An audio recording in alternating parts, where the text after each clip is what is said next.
Endulza tu corazoncito con estas ricas galletas que puedes hacer con tan solo 4 ingredientes. En un bol vamos a añadir la mantequilla y la leche condensada. Mezclamos todo bien. Ahora vamos a añadir la harina.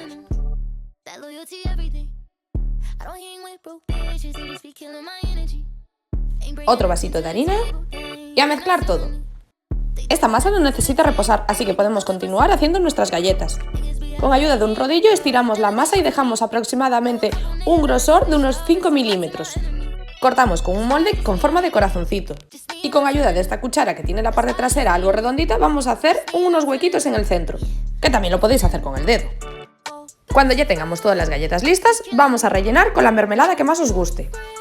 Así que nosotros la vamos a rellenar con mermelada de fresa.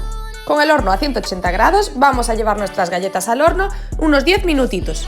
Os dejo cantidades en la descripción.